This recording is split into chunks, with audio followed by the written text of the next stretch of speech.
कैसे जाएगा?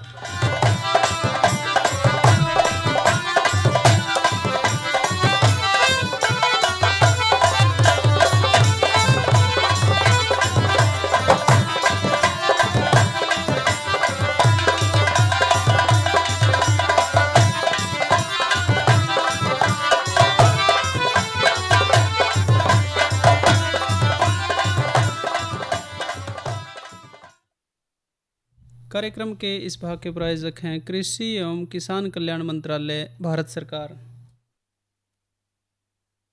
हर जोखिम से निकल कर फसल आए, सुरक्षित हो जाए। फसल बीमा से हर किसान अब आत्मनिर्भर हो जाए। संकट के समय प्रधानमंत्री फसल बीमा योजना किसानों के लिए वरदान है। अब सूखा पड़े या बाढ़ आ जाए कोई डर नहीं, अब ओले पड़े या कीट पतंगे फसल खा जाए कोई फिक्र नहीं, क्योंकि हमने लिया है प्रधानमंत्री फसल बीमा। बुआई से फसल कटाई तक हर जोखिम का दावा, न्यूनतम प्रीमियम पर अधिकतम भुगतान का वादा। योजना से हर साल जुड़ रहे हैं 5 करोड़ से ज्यादा किसान। अब आपकी है बारी। नजदीकी कृषि कार्यालय, सहकारी समिति, बैंक शाखा, अधिकृत बीमा कंपनी या जन सेवा केंद्र में स्वेच्छा से करा सकते हैं पंजीकरण। फसल बीमा पोर्टल या फसल बीमा ऐप द्वारा भी कराया जा सकता है पंजीकरण। प्रधानमंत्री फसल बीमा योजना, आपकी फसलों का संपूर्ण सुरक्षा कवच। कृषि एवं किसान कल्याण मंत्रालय, भारत सरकार। कृष्ण भाई राम राम। प्रीतम भाई आपने भी राम राम, और कार्यक्रम सुनने वाले सब बड़ भैया ने हमारी राम राम। कृष्ण भाई जी। प्रीतम भाई भाई मौसम थोड़ा थोड़ा जोर पकड़ा है कई बार गर्मी में। बिल्कुल। और भाई बारिश भी अपने टाइम पे होएगी, हुई भी है बिल्कुल। लेकिन कुछ काम धंधे हैं कि वो रुकते नहीं। पेट पशुओं का भी पालना है और किसान ने दुनिया का पालना है भाई। बिल्कुल। तो आज की जो हमारी किसान वाणी कार्यक्रम में चर्चा है वो यही फसलों की और हमारे खेती बाड़ी से संबंधित ही है। एक तो हमारी चर्चा भाई रहेगी फसलों में दीमक की समस्या और समाधान। बिल्कुल। और भाई दूसरा रहेगी हरे चारे खातर ग्वार की बिजाई। बिल्कुल जी। तो ग्वार की जो है, वैसे तो कृष्ण भाई पहली बात करें अगर ग्वार की, बरानी इलाके की फसल है, खरीफ की बड़ी महत्वपूर्ण फसल है भाई। लवणता और जल मगनता के प्रति संवेदनशील है। कम नमी की स्थितियों में सिंचाई भी भाई अगर करें तो ठीक इसमें काम चल जाए है फसल में। कुल मिला के दुनिया भर के जो ग्वार है उसके 80% हिस्सा भारत में पैदा हुआ है। 65 से ज़्यादा देशों में इसका उत्पाद जो है हमारे देश का वो निर्यात होता है। सबसे बड़ा निर्यातक भी भाई हमारा देश है ग्वार के मामले में। जी, ग्वार के मामले में। बिल्कुल। और रकबा भी इसका बड़ा है, खेती भी भाई ज़्यादा ले रहे हैं। ज़्यादातर जो खेती करी जा है वो दाने खातर करी जा है। उद्योगों में भी इसका इस्तेमाल है, गोंद के तौर पे इसकी खेती होती है, जो गोंद के तौर पे उद्योगों में इस्तेमाल हुआ है। बिल्कुल। और कुल ग्वार का 90% भाग गोंद के रूप में इस्तेमाल हुआ है। बाकी बचा वो खाद्य उद्देश्य, पशु आहार आदि के रूप में फिर इस्तेमाल हुआ है। और ग्वार प्रसंस्करण का जो उत्पाद है वो ग्वार की चूरी है, छिलका और अंकुर का मिश्रण। प्रोटीन का वो बहुत बढ़िया स्रोत है। और भाई हमारे जो पशु हैं या कुक्कुट हैं उनके आहार में यो इस्तेमाल कराया जा है। देखिए प्रीतम भाई जो बात बता रहे हैं कि अपने देश में तो है, लेकिन यो राजस्थान का जो अपना एरिया है उसमें सबसे ज्यादा ग्वार की फसल हम ले सका हैं, क्योंकि वो बरानी इलाका हो गया ना भाई। हाँ।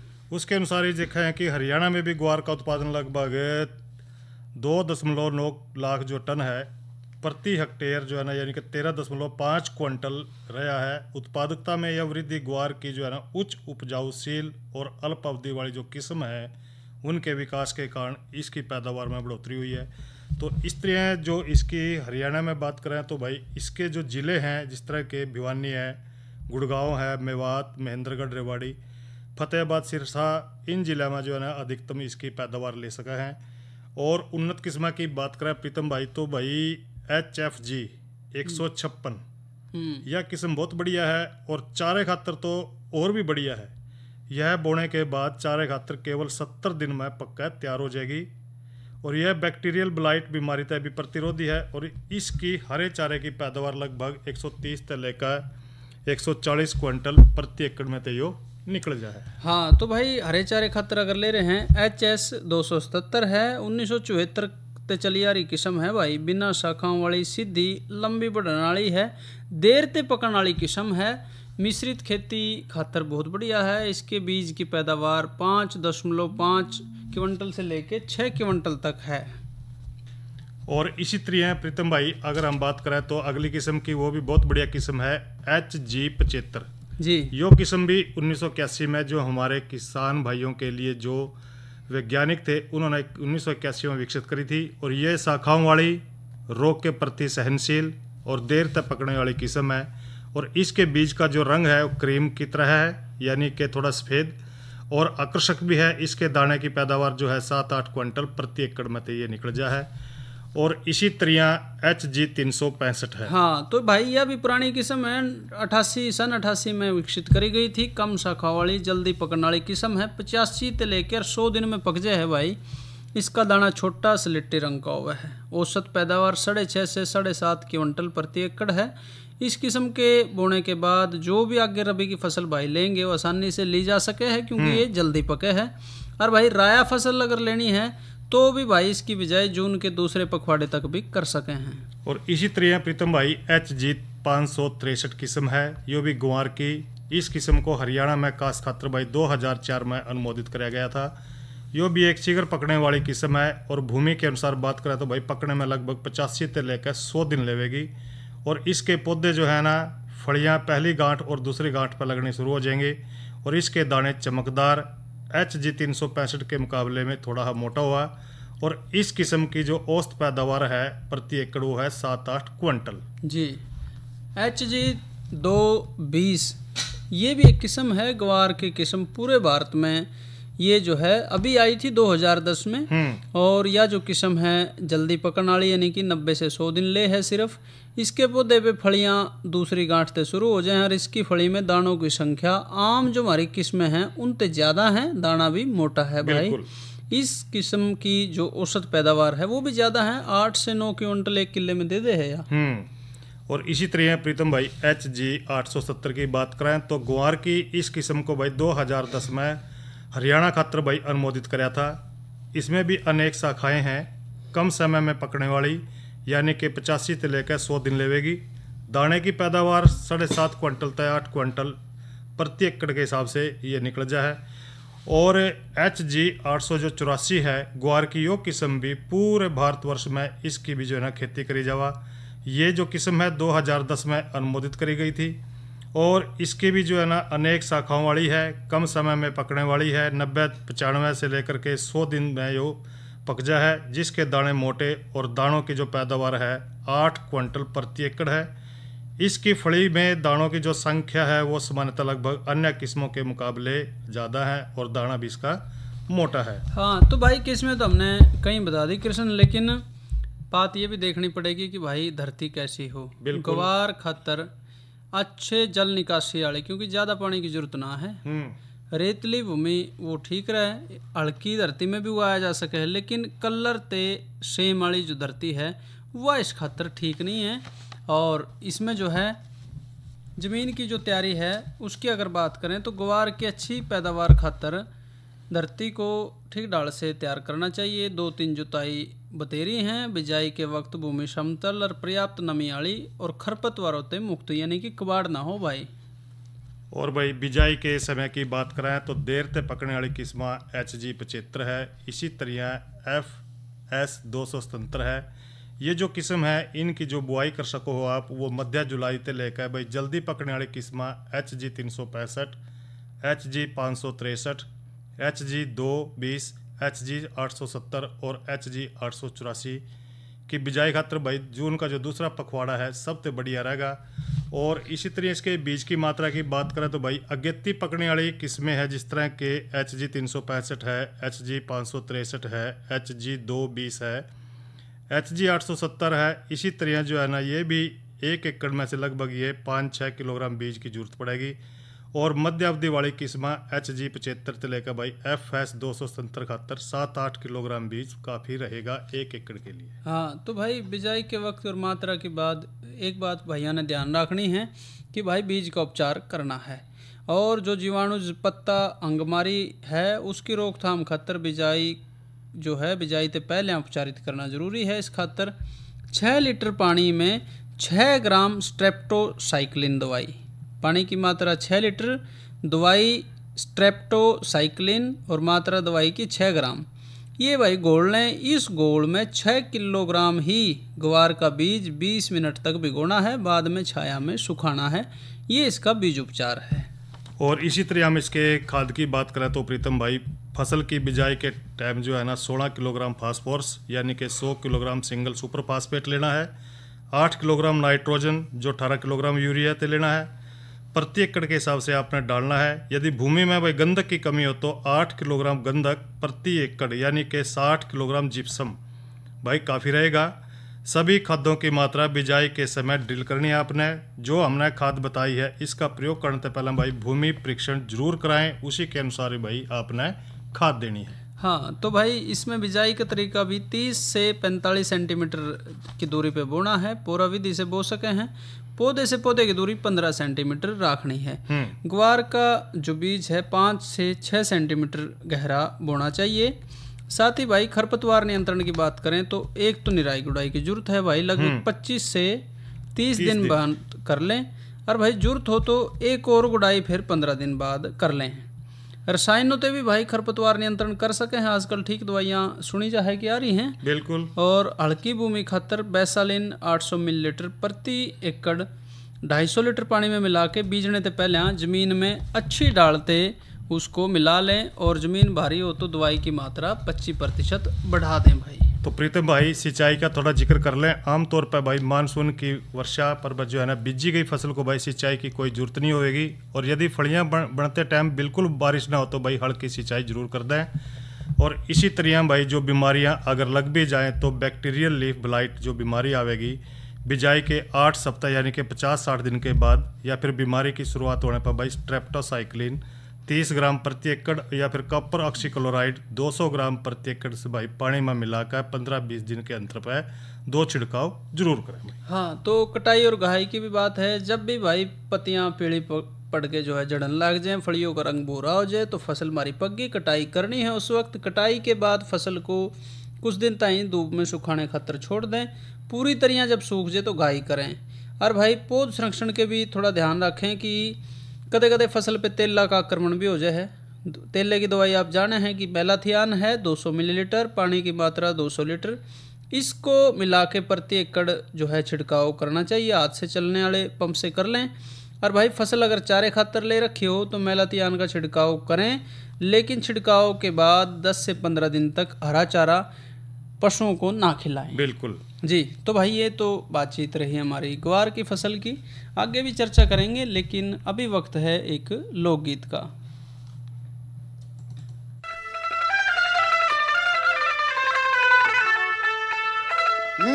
बोली कर कर के भंडारे वो देवरी मोड्या ने जमाया करता,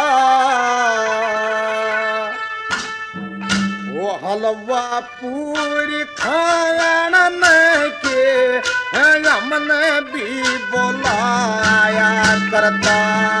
कर कर के बंदे हो देवरे मोड्या ने जमाया करता, हलवा पूरी खान के हमने भी बोलाया करता।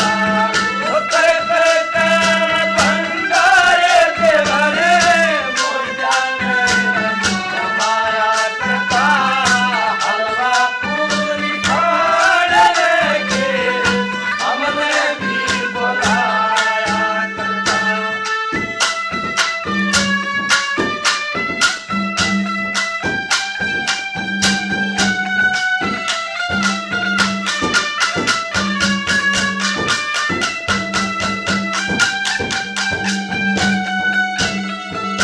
वो जाने थी राखी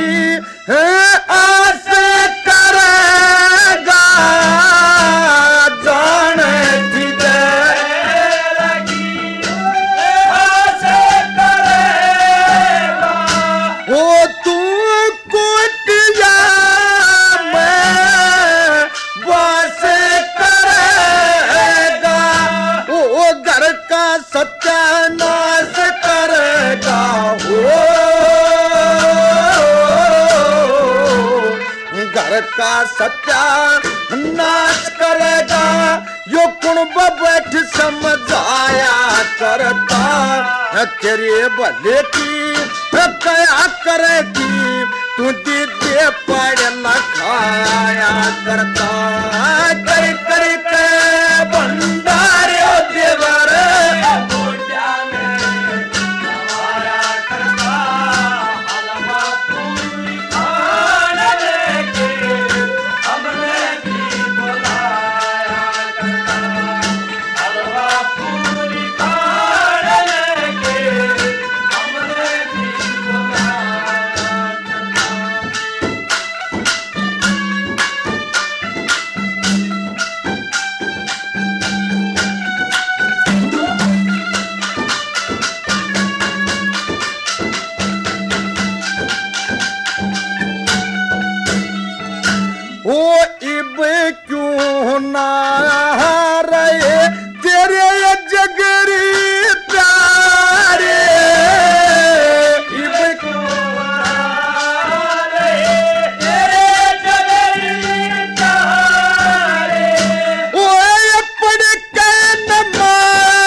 बाजा करते तू एक तारे नाथ काम के लाया करता है पापी और चंडाला हमने है दोस्त भी बताया करता है कर कर के भंडारे देवरे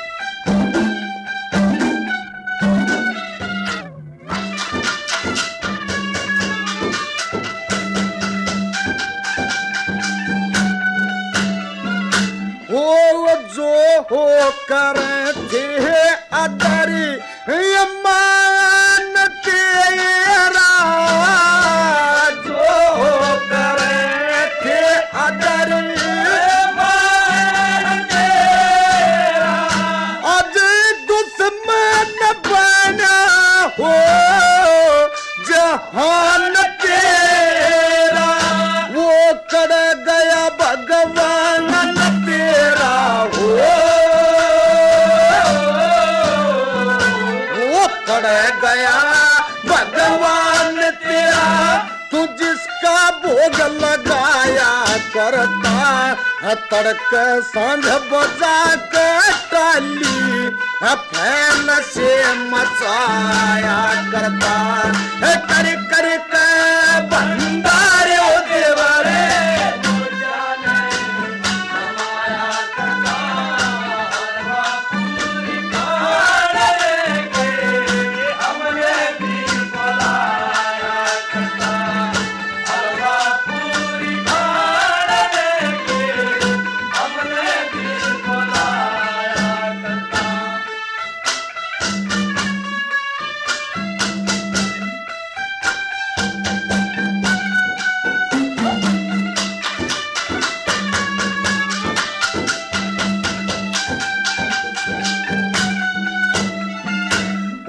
जब हम कारण लगे टंडवा जब हम कारण लगे टंडवा ओ कह कौन दे मारी गिबा जब राम स्वरूप की डाल हो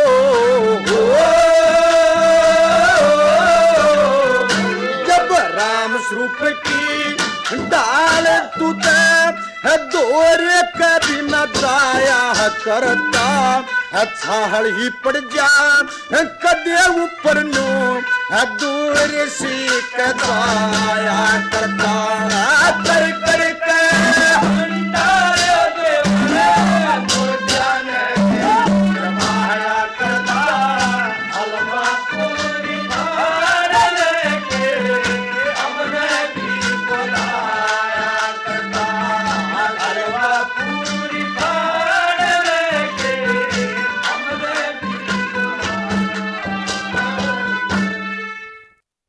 और भाई ये लोकगीत आपने सुना, आवाज़ें थी रणवीर सिंह और साथियों की। तो बात करेंगे मौसम की भाई। आने वाले दिनों में 11 से लेकर 15 मई तक की अगर बात करें तो मौसम आमतौर पे खुश्क और गर्म रहने की संभावना है।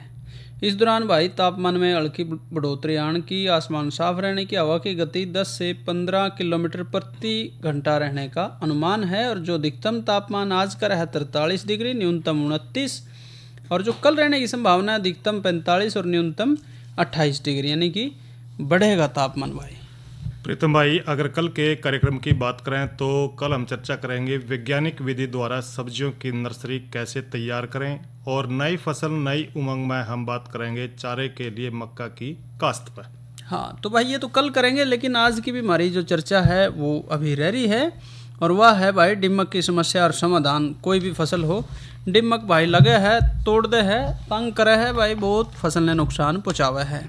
और किसी डाल का हो, पेड़ हो, घर हो, गोदाम हो, खेत हो, खलिहान हो, सारे पे लगे भाई फलदार पेड़े, नींबू, अंगूर, आम, अमरूद, चीकू, अनार, सब्जियां, बैंगन, आलू, मिर्च, कुछ एक नाम ले लो दूसरी डाल के। और फसलें, गन्ना, कितनी मुख्य फसल है गन्ना, गेहूं, ज्वार, बाजरा, सोयाबीन, मूंगफली, कपास, सरसों, सारी फसलों पे इस कीट का आक्रमण हुआ है। प्रीतम भाई, इस पर तो वही हुआ है, लेकिन घर में भी देखा है ना, खिड़की दरवाजे सब खाए ले है डिमक, लंबारियां देख लो, कुछ भी देख लो घर में लकड़ी का, सारे में डिमक जो है ना चढ़ जाना, एक बार लग जाए तो भाई टाणी बड़ी मुश्किल हो जाए, यानी कि वो नीचे गिरनी पड़ेगी सारी की सारी।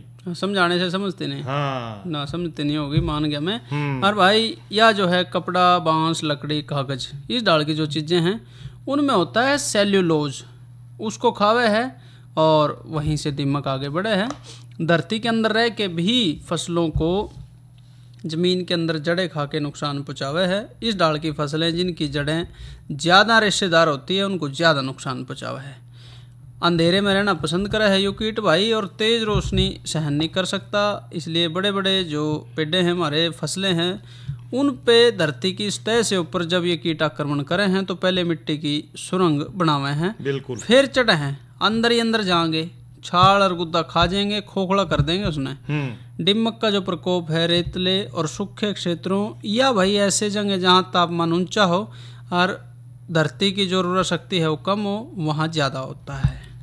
प्रीतम भाई देखिए, ये तो डिमक है, लेकिन इसकी जातियाँ भी कई तरह की डिमक हुआ, पर यो जो मध्यम आकार का कोमल मटमैला सफेद रंग का जो सामाजिक जीव है, जो कि चींटियों से मिलता जुलता है, कीड़ियों से। और डिमक के परिवार में 5 जातियां हैं, उनके सदस्य इसमें होंगे, जिस तरह की 3 तो जननाड़ी जातियां, यानी कि पंखधारी। अब कई बार देखा है कि बारिश के दिनों में जो है ना एक बिल से मतलब काफी निकल कर भागेंगी, वो बल्लफ के ऊपर आ जाएंगी।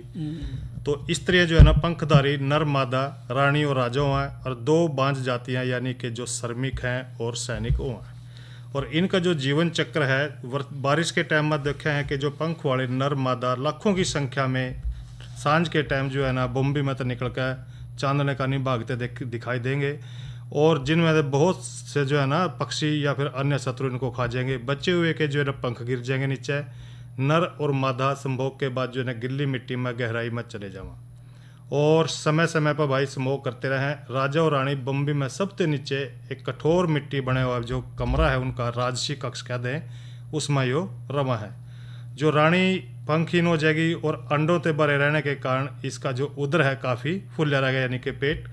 तो इस तरह जो है ना ये एक कीट जो है लगभग 10 करोड़ तक अंडे दे दे है, और ये समूह के लिए अपना भोजन इकट्ठा करते रहे हैं। फसल को हानि और श्रमिक की ही पहुंचाती हैं, जो श्रमिक हुआ है।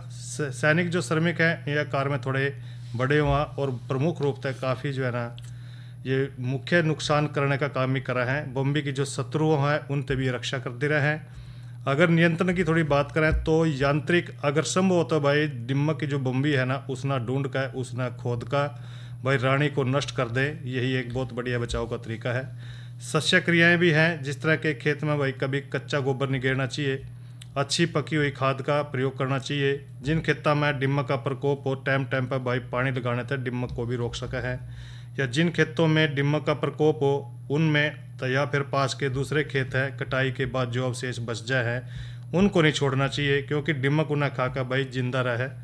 और इसी तरह जो है ना खेत के अंदर भाई इकट्ठा करके उसको जो है ना जुताई कर देनी चाहिए। नीम की जो खड़ी है इसकी खाद का भी हम अच्छी तरह प्रयोग कर सका है, और प्रयोग करने के बाद भाई दिम्मक का जो नियंत्रण है उसको काफ़ी हद तक हम काबू में पा सका है। और भाई रासायनिक उपचार भी है, एक तो बीज उपचार द्वारा जिन भी खेत्या में भाई आपने नु लगे है कि दिम्मक की समस्या रहे है या संभावना हो, बड़ा बीज उपचार करना है।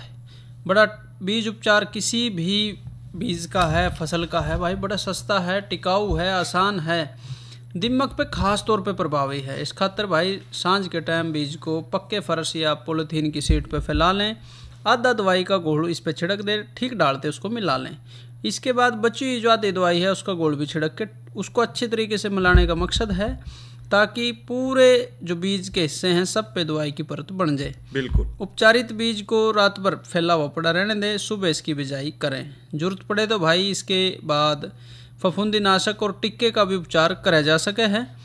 कोई भी एक दवाई लेके जो है ये घोल आप बना सकते हो, जरूर इसका बीज उपचार करना है। अलग अलग फसल के हिसाब से भी है भाई, किसी में जुकर गेहूं में है तो 1 क्विंटल बीज खातर 150 मिलीलीटर क्लोरो दवाई वो भाई काफ़ी रहती है। जौ की बात करें तो 1 क्विंटल बीज खातर 600 मिलीलीटर क्लोरो दवाई वो काफ़ी रहेगी, या फिर 600 मिलीलीटर फार्मोथियान 25 सीसी को इतने ही पानी में मिला के जो है उसका छिड़काव कर सके हैं। और प्रीतम भाई चने की बात करें तो 1 क्विंटल बीज खातर भाई लगभग यह चाहिए हमने 850 मिलीलीटर। और भाई गन्ने की जो है बात, गन्ने की पोरियों का बिजाई से पहले 2.5 लीटर कैनोडान 20 सीसी ताकत की या डर्सबान 8 किलोग्राम 10 जी ताकत की जो दवाई आती है, और भी नामों से आवे हैं, या फिर भाई प्रति एकड़ 2.5 लीटर क्लोरो दवाई, इनसे भाई 600 से 1000 लीटर पानी में मिला के फुहारे द्वारा खुड्डों में पोरियों के ऊपर छिड़काव कर सके हैं अगर दिम्मक से अपनी फसल बचानी है। और इसी तरह अगर खड़ी फसल की बात करें तो भाई गेहूं में खड़ी फसल में दिम्मक आक्रमण होने पर अपने 2 लीटर लिंडेन या फिर क्लोरोपाइरिफास 20 सीसी को 2 लीटर पानी में मिलाकर भाई 4 लीटर घोल बनाकर 20 किलो रेतो मिलाकर इसके बाद 1 एकड़ में जो है ना इसका सिंचाई कर दे। तो ये तो हमने चर्चा करी दिम्मक के बारे में। और भाई इस भाग के प्रायोजक रहे कृषि एवं किसान कल्याण मंत्रालय, भारत सरकार। क्या कर रहा है? इधर इधर इधर हम बोल रहे हैं तेरे बीजू का। उतला बोल रहा है? पक्षियों से तो हम खेत को बचा लेते हैं, पर इन घातक रसायनों से कैसे बचाएं? मतलब? देख बेटा, तू जो ये अंधाधुंध रसायन मिलाता है ना, मिट्टी की सेहत बिगड़ने लगी है, और जब माटी ही कमजोर पड़ जाएगी तो उपज कैसे सेहतमंद होगी? अरे पहले ऐसा नहीं था, पूछना अपने बड़े बुजुर्गों से, कैसे फसल लहलहाती थी, शुद्धता झलकती थी। हाँ, माटी भी तंदुरुस्त और लोग भी। अरे पहली वाली बात कहाँ? पर अब तो सब यही डाले हैं। सब नहीं, आज भी लाखों जागरूक किसान परंपरागत विधि से फसल उगा रहे हैं, खर्चा कम और उपज की कीमत भी बेहतर पा रहे हैं। सच है? रे बेटे एक्सपीरियंस से बता रहे हैं, धूप में बाल सफेद नहीं किए हैं। हाँ। ठीक है भाई, मैं भी आज से जैविक खेती शुरू करूंगा। माटी से प्रेम की परंपरा है, परंपरागत खेती। और भाई कार्यक्रम किसान वाणी का समय ही तक हमें इजाजत दीजिए। अच्छा भाइयों, राम राम।